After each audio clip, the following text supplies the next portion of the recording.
Hello guys, welcome back to my YouTube channel. कैसे हैं सब? आशा करती हूँ कि बहुत अच्छे होंगे। सो गाइस, ये मेरा सेकंड करवा चौथ का ब्लॉग है। आप लोग देखिए और एंजॉय करिए, और अच्छा लगे तो लाइक सब्सक्राइब कर दीजिए और शेयर कर दीजिएगा। Bye bye, Radhe Radhe. एक महल में एक साहूकार रहता था, जिसके 7 बेटे और एक बेटी थी। बेटी का नाम करवा था। अपनी प्यारी बेटी की धूमधाम से शादी करके उसे ससुराल के लिए विदा कर दिया। भाई अपनी बहन से बहुत ही प्यार करते थे। एक बार की बात है कि बहन अपने ससुराल से मायके आई हुई थी, जहाँ उसने अपनी भाभियों के साथ मिलकर करवा चौथ का व्रत रखा। लेकिन शाम होते होते वह भूख से व्याकुल हो गई। तभी भाई को उसकी ये हालत देखी नहीं गई, क्योंकि चंद्रमा निकलने पर अभी काफ़ी समय था। उन्होंने अपनी बहन से पानी पीने के लिए कहा, तो उसने कहा कि चांद निकलने के बाद ही वह खा पी सकती है। ऐसे में सभी भाई काफ़ी व्याकुल हो गए। ऐसे में सबसे छोटे भाई को रहा नहीं गया।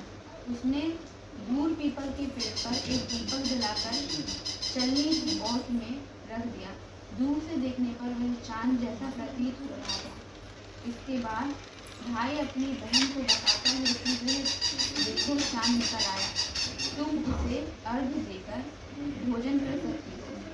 बहन ने खुशी से चांद को देखा और उसे अर्घ दे दिया। शाम को अर्घ देने के बाद वह जहाँ हंसी खुशी खाना खाने बैठी, तो वह जैसे ही पहला टुकड़ा मुंह में डालती है तो उसे छींक आ जाती है। दूसरा टुकड़ा डालते ही उसमें बाल निकल आता है, और जैसे ही वह तीसरा टुकड़ा मुंह में डालने को होती है तो उसे अपने पति की मृत्यु का समाचार मिलता है। ऐसे में वह काफ़ी उदास होती है। तब उसकी भाभी उसे भाई द्वारा की गई हरकत की सच्चाई बताती है कि उसके साथ ऐसा क्यों हुआ। करवा चौथ का व्रत गलत तरीके से टूटने के कारण देवता उससे नाराज हो गए और उन्होंने ऐसा किया है। सच्चाई जानने के बाद वो निश्चय करती है कि वह अपने पति का अंतिम संस्कार नहीं होने देगी और अपने सतीत्व से उन्हें पुनर्जीवन दिलाकर रहेगी।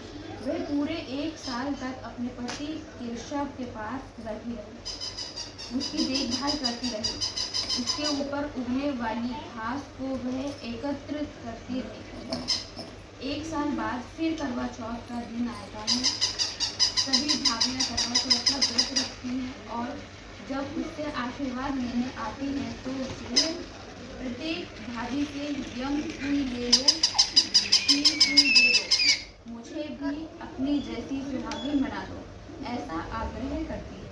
लेकिन हर बार भाभी उसे अगली भाभी से आग्रह करने का कह चली जाती है।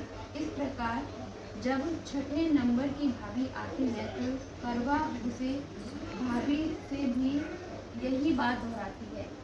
ये भाभी उसे बताती है कि चूंकि सबसे छोटे भाई के कारण उसका ये व्रत था, अतः उसकी पत्नी में ही सकती है कि वह तुम्हारे पति को दोबारा जीवित कर सकती है। इसलिए जब वह आए तो तुम उसे पकड़ लेना, और जब तक वह तुम्हारे पति को जिंदा न कर दे उसे छोड़ना नहीं। ऐसा कहकर वह चली जाती है। सबसे अंत में छोटी भाभी आती है। करवा उनसे भी सुहागिन बनने का आग्रह करते हैं, लेकिन वे इधर उधर की बात करने लगती है। इसे देख करवा उन्हें जोर से पकड़ लेती है और अपने सुहाग को जिंदा करने के लिए कहती है। उसकी भाभी उससे छुड़ाने के लिए नोचती है, खरोंचती है, लेकिन करवा नहीं छोड़ती है।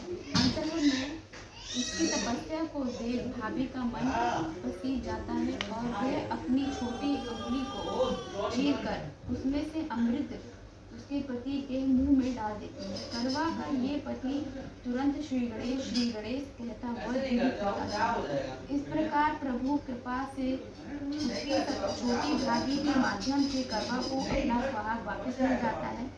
तभी से हर सुहागिन महिला करवा चौथ का व्रत पूरे नियम के साथ करती है।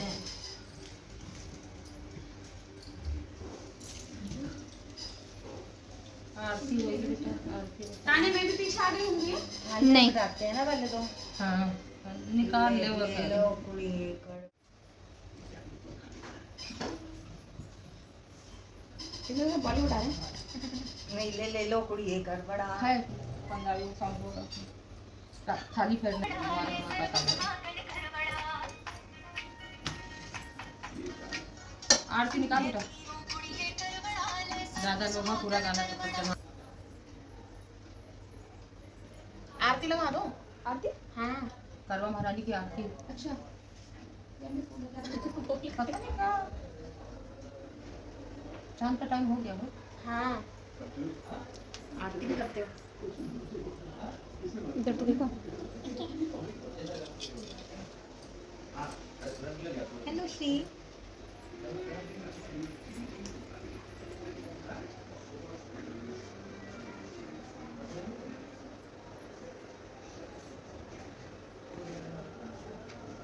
लग गया? बेटा देखो कंडी हो गई।